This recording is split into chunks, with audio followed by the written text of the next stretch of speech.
மீண்டும் உங்களை நாம் சந்திப்பதிலே மிக்க மகிழ்ச்சி அடைகின்றோம். நான் இலங்கையிலே இருந்து பதுளை போதர வைத்தியசாலையிலே இருந்து வைத்தியர் கிருஷான் வேதநாயகம். இன்று நாங்கள் ஒரு பக்க தலையிடி அல்லது மிக்ரைன் அல்லது கபால குத்துக்குரிய சிகிச்சை முறைகளை பார்த்து கொண்டிருக்கின்றோம். முதலிலே நாங்கள் அதாவது மருந்துகள் இல்லாமல் கொடுக்கப்படுகிற சிகிச்சை முறைகளை பற்றி பார்த்து கொண்டிருக்கின்றோம். இந்த தலையீடியானது 4 நிலைகளாக பிரிக்கப்பட்டிருக்கின்றது.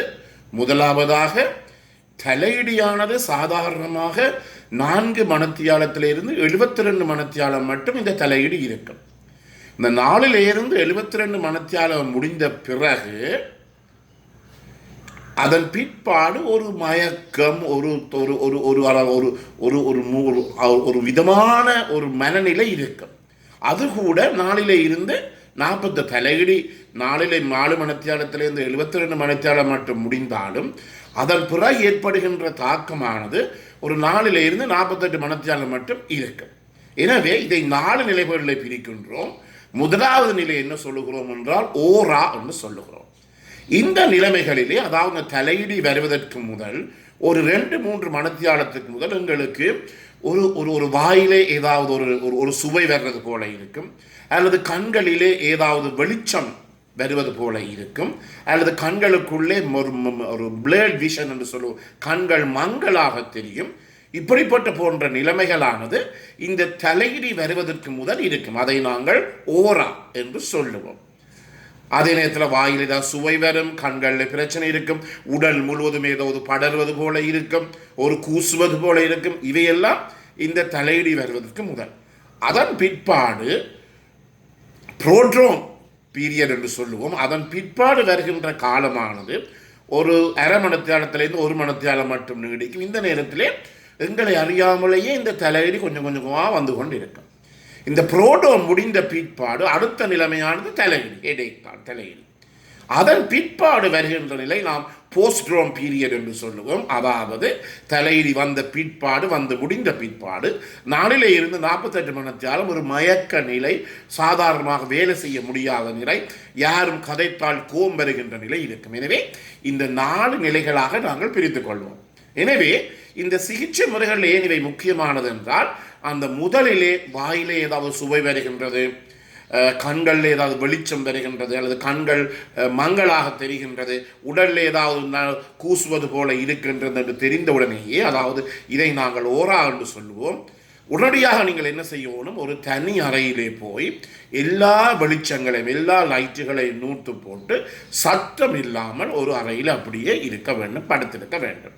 அதாவது சத்தம் காரணமாகவும் வெளிச்சம் காரணமாகவும் இந்த கபால குத்து, ஒற்றை தலைவலி அல்லது மிக்ரைன் கூடலாம். எனவே நீங்கள் இத்துடன் போய் வேலை செய்ய வலிக்கிட்டால், உதாரணமாக நான் அண்மையிலே ஒரு பெண்ணை நான் சந்தித்தேன், இளம்பெண், அவருடைய வயது 19 வயது, அவர் ஒரு ஆடை தொழிற்சாலையில் வேலை செய்பவர். எனவே இந்த மிக்ரைன் வருகின்ற முதலே இந்த ஆடை தொழிற்சாலையில் வேலை செய்கின்ற போது இந்த இயந்திரங்களுடைய சத்தம் அவருடைய தலையீடியை கூட்டிக் கொண்டு போகிறது. எனவே நான் சொன்னேன், அப்படி என்றால் நீங்கள் வேலை மாறுங்கள் அல்லது உங்களுடைய நிர்வாகத்துக்கு, முகாமையாளர் தெரிவிக்க வேண்டும்.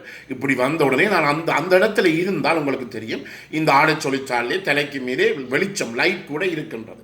எனவே அந்த சத்தம், லைட் என்றபடியினாலே இந்த மிக்ரைனாலும் அந்த பெண்ணுக்கு சரியாக கூட வேணும். எனவே சத்தத்தினாலும் வெளிச்சத்தினாலும் இந்த ஒரு பக்க தலையீடு கூடும் என்றபடியினாலே தலையீடி வருகின்ற கணத்திலேயே உடனடியாக போய் என்ன செய்ய வேண்டும், ஒரு அறையிலே நீங்கள் பூட்டி சரியா அதில் எனக்கு தெரியும் என்னைக்கு படிப்பித்த ஒரு வைத்திய நிபுணர், அவருக்கு இந்த வருத்தம் இருக்கின்றது.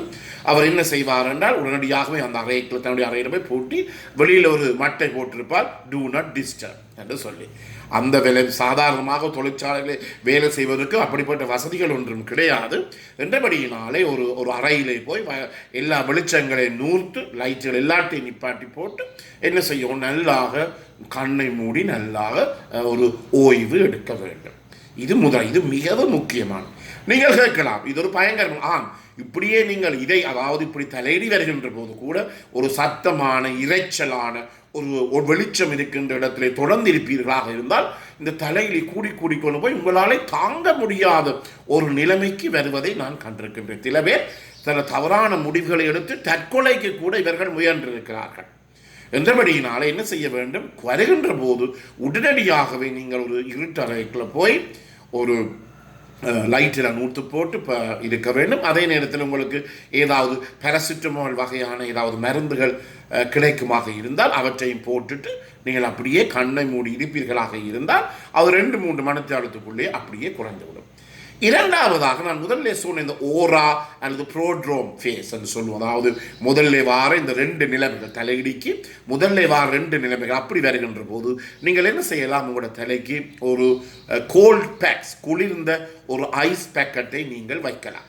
ஆனால் அது சில நேரங்களிலே நீங்கள் வேலை செய்கின்ற இடங்களிலே உங்களுக்கு அது கிடைக்காமல் போகலாம். அப்படி நீங்கள் வீடுகள் இருக்கின்ற நிலைமைகள் வருமாக இருந்தால் இந்த பகுதியில் முன்னேற்று பகுதியிலே அந்த கோல்டு பேக், அதாவது ஐஸ் பேக்கெட்டை நீங்கள் என்ன செய்யலாம், ஐஸ் கட்டி என்று சொல்லுவோம், குளிர் கட்டி என்று சொல்லலாம். அதை அப்படியே நீங்கள் இப்படி வைத்திருக்கின்ற போது என்ன நடைபெறும் என்றால் அங்கு உங்களுக்கு ஒரு பாரதூரமான இந்த தலையுடியினுடைய ஒரு நிவாரணம், தலையுடி கட்டாயமாக அந்த நேரத்தில் உங்களுக்கு என்ன செய்து கொண்டு போகும், குறைந்து கொண்டு போகும். அதே நேரத்தில் சில மசாஜிங் டெக்னிக்குகள் இருக்கின்றது, மசாஜிங் பொறிமுறைகள், அதாவது உடலுக்கு பசை பிடிக்கின்ற மசாஜிங் டெக்னிக் இருக்கிறது.